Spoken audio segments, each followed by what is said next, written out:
Bonjour et bienvenue sur cette deuxième capsule vidéo qui concerne la classification périodique, mais plutôt dans ses critères actuels. Donc on retrouve notre tableau périodique avec des lignes et des colonnes, deux critères pour la classification en ligne. Le premier qu'on a vu, qui était celui de Mendeleïev, c'est la masse atomique qui est croissante. Le problème, c'est qu'il y avait quelques inversions. Et donc, on s'est rendu compte un peu plus tard avec les progrès de la science que le critère croissant en ligne, c'était plutôt celui du numéro atomique, c'est-à-dire du nombre de protons dans le noyau. On trouve pour le premier élément un Z qui vaut 1, et ensuite on rajoute une unité, et ainsi de suite, pour tous les éléments chimiques. Deuxième critère en ligne.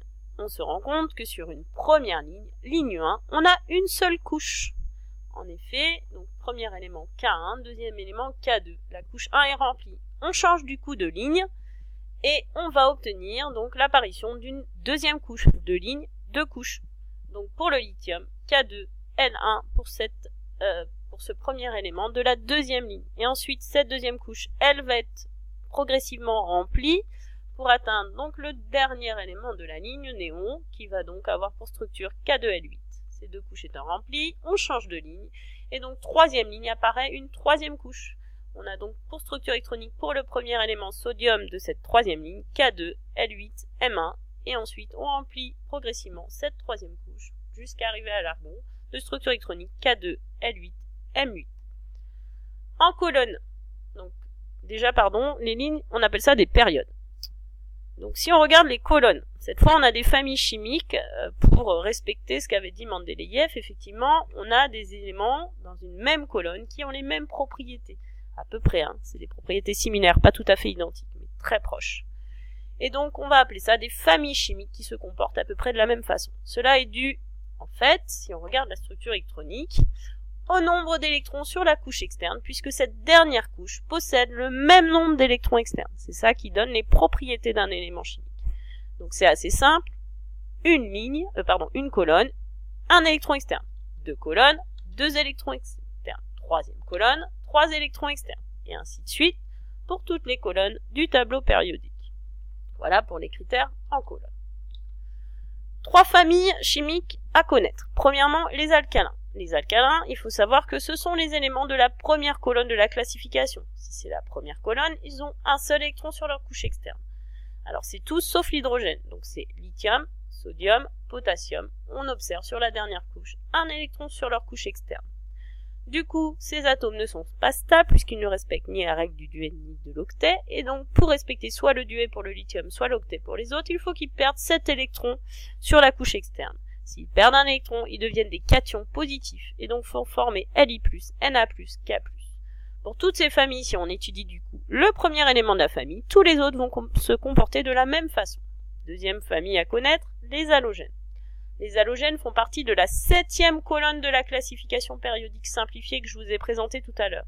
Ils ont donc forcément 7 électrons sur leur couche externe, qu'on retrouve ici. Ce n'est pas conforme à la règle de l'octet, donc pour être stable, ils vont tous gagner un électron sur leur couche externe pour avoir une structure à 8 électrons sur leur couche externe, et donc former des anions avec une charge négative, et donc F-, Cl-, Br-, et I-, tous pareils pour cette colonne. Dernière colonne à connaître, les gaz nobles. Les gaz nobles, on les a déjà vus, font partie de la dernière colonne de la classification, 8e colonne du tableau simplifié. Ces 8 électrons se retrouvent donc sur la couche externe, à part pour le premier élément, donc il y a une structure en duet K2. Donc sinon 8 électrons sur leur couche externe. Ils respectent donc la règle du duet ou de l'octet, et sont très stables. Ils vont donc tous être très peu réactifs, et se retrouver à l'état d'atome tout simple, ne jamais s'associer avec un autre atome, He, Ne, Ar, Kr. En conclusion, les éléments d'une même famille, c'est-à-dire d'une même colonne, possèdent des propriétés chimiques quasi identiques et forment le même type d'ion, on vient de le voir pour les 3 familles. Si l'on connaît du coup la place d'un élément dans la classification périodique, on peut donc connaître sa structure électronique, puis son numéro atomique. Exemple, pour illustrer ce propos, si on vous dit par exemple qu'un élément chimique est sur la 2e colonne, eh bien c'est que forcément, colonne 2, ils ont 2 électrons sur leur couche externe.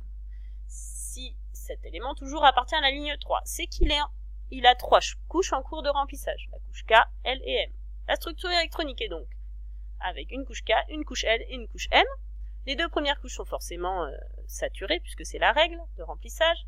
Et puis, sur la couche externe, on sait d'après la colonne d'eau qu'ils ont 2 électrons externes. Donc la structure sera K2, L8, M2. Si on fait la somme, on trouve le nombre d'électrons qui correspond au nombre de protons pour un atome, puisqu'il est neutre.